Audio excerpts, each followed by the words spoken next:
Joint family একান্নবর্তী পরিবার শুনতে খুব ভালো লাগে, জানেন তো।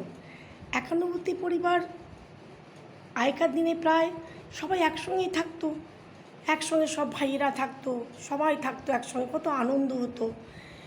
তখন কি হতো, একান্নবর্তী পরিবারে একজনই হেড অফ দ্য ডিপার্টমেন্ট হতেন, ওনার কথাতেই সবাই চলাফেরা করতেন, সব কিছু হতো, বাজার হাট, খাওয়া দাওয়া, পুজো পার্বণ, আত্মীয় স্বজনে আসা যাওয়া, সব কিছুতেই হতো একসঙ্গেই। বাচ্চারা বড় হতো, কেউ বুঝতে পারতো না কেমনি করে বড় হয়ে গেল, সবাই দেখতে দেখতে বড় হয়ে যেত, সবাই সবার জামা কাপড় ভাগ করে পরতো, একই থালায় ভাত মেখে খাওয়া, সে একটা অনুষ্ঠান বাড়ির মতন মনে হতো। সকালবেলা একটা যেন মনে হতো একটা অনুষ্ঠান বাড়ি। জয়েন্ট ফ্যামিলিতে আপনার একটা জিনিস কি না খুব ভালো লাগবে, কি আপনি সুখ দুঃখটাকে ভাগ করতে পারবেন। জয়েন্ট ফ্যামিলির অনেক কিছু মানে বলে শেষ করা যাবে না। যেরকম আপনি কোথাও যাচ্ছেন, আপনার বাচ্চাকে ছেড়ে আপনি চলে গেলেন কোথাও, আপনার কত সুবিধা ছিল, তখন আপনার কথা চিন্তা করতে হতো না যে হ্যাঁ বাচ্চাটাকে আমি কোথায় ছেড়ে যাব। কিন্তু দেখুন আস্তে আস্তে জয়েন্ট ফ্যামিলি বা আপনি একান্নবর্তী পরিবার বলুন, এখন আস্তে আস্তে লুপ্ত হয়ে যাচ্ছে। এখন যে যা নিজের ফ্ল্যাটে গিয়ে একলা থাকে, বাচ্চাকে নিয়ে থাকে। কিন্তু এই যে আপনি যখন কোথায় যান তখন আপনার কতটা অসুবিধা হয়।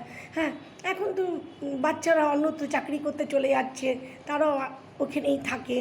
এখন জয়েন্ট ফ্যামিলিতে কী হতো, সবাই একসঙ্গে থাকতো, খাওয়া দাওয়া করতো, একই জায়গায় থাকতো, তখন মানুষ অতটা বাইরের দিকে যেত না। তো এখন তো বাচ্চারা বড় হচ্ছে, পড়াশোনা শিখছে, তাদের বাইরে চাকরি করতে যেতে হচ্ছে, এই জন্য তারা একান্নবর্তী পরিবারে থাকতে পারছে না, তারা যে যার যেখানে যেখানে থাকছে।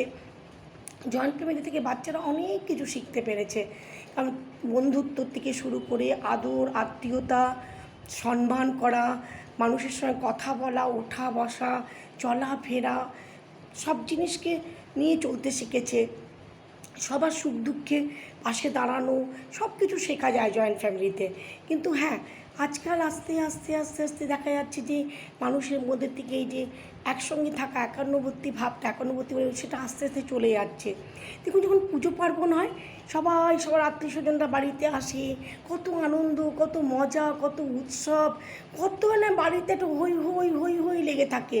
কি সুন্দর মনোরম সেই বাড়ির দৃশ্য। হ্যাঁ, বলে না যে সবাই যেখানে একত্রে থাকে সেখানে সুখ দুঃখ বোঝাই যায় না। মনে করো আজকে আমার কোনো পরিস্থিতির অবস্থা কিছু খারাপ, আমার কেউ না কেউ আছে, আমার জয়েন্ট ফ্যামিলিতে কেউ আমাকে হেল্প করবে বা আমার কষ্টটাকে সে বুঝতে পারে। এখন তো সবাই একলা থাকে, এখন কেউ কারোকে নিজের মনে কথা বলতে পারে না, বলাও যায় না, কারণ সবাই নিজেকে নিয়ে ব্যস্ত, সবাই নিজে থাকে। হয়তো হঠাৎ পুজো পার্বণ কোনো অনুষ্ঠানে আপনার সঙ্গে দেখা হলো, কিন্তু আপনি যখন একলা বসে থাকেন নিশ্চয়ই মনে করেন ছোটোবেলার সেই কথা, একসঙ্গে থাকা, কাকা কাকিমা, জ্যাঠা জেঠি, পিসি, ঠাকুমা, দাদু, বড় মা, বড় বাবা, সবাইকে নিয়ে থাকা একটা আলাদাই ছিল। পুজো বাড়ি গন্ধ মনে হতো জয়েন্ট ফ্যামিলিতে।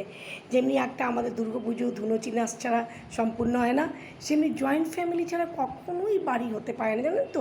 কিন্তু কী করবেন, এখন তো বাচ্চাদেরও প্রবলেম, বাচ্চারা বাইরেই থাকে, কারণে তারা যেখানে চাকরি পাবে যাবে। আগেকার দিনের বাচ্চারা অতটা বাইরে যেত না, তারা যেখানেই থাকতো সেখানেই সব কিছু করার চেষ্টা করতো, বাবা মারাও তাকে নিজেদের সামনেই রাখার চেষ্টা করতেন। কিন্তু এখন বাবা মারা চান যে বাচ্চারা উন্নতি করুক, বাইরে যাক, তারা নিজের মতন করে নিজেকে গুছিয়ে সাজিয়ে নিক।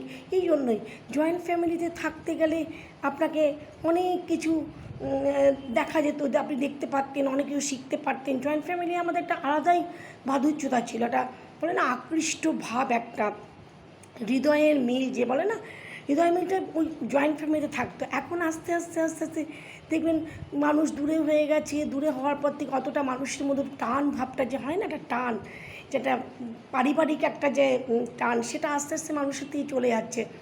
কী জানি, মনে হয় হয়তো আবার ফেরত আসতে পারে, অনুভব তো তাই হয় যে আবার আগের মতন হয়ে যাক, আবার সেই পৃথিবীটা আগের মতন সুন্দর হয়ে যাক, আবার সবাই একসঙ্গে বসুক, একসঙ্গে গল্প করুক, একই জায়গায় বসে খাওয়া দাওয়া করুক, সবাই একটা অনুষ্ঠানে সবাই ভাগ নিক, সবাই মিলে একই সুখ দুঃখে সবাই একই জায়গায় বসে নিজের সুখ দুঃখ ভাগ করে নিক, ভগবানের কাছে প্রার্থনা করে সবাই সুখে থাকুক। এইটাই, এই জয়েন্ট ফ্যামিলি থাকলে মানুষের অনেক সুবিধা ছিল। বলবো না এখন না থাকাতে কোনো মানুষের অসুবিধা যে তা নয়, সবসময় তো এক জিনিস থাকতে পারে না, পরিবর্তন তো হবে, এই পরিবর্তনকে নিয়ে তো আমাদের চলতে হবে, যেরকম পরিবর্তন সেরকম।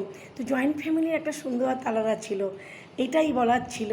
নমস্কার।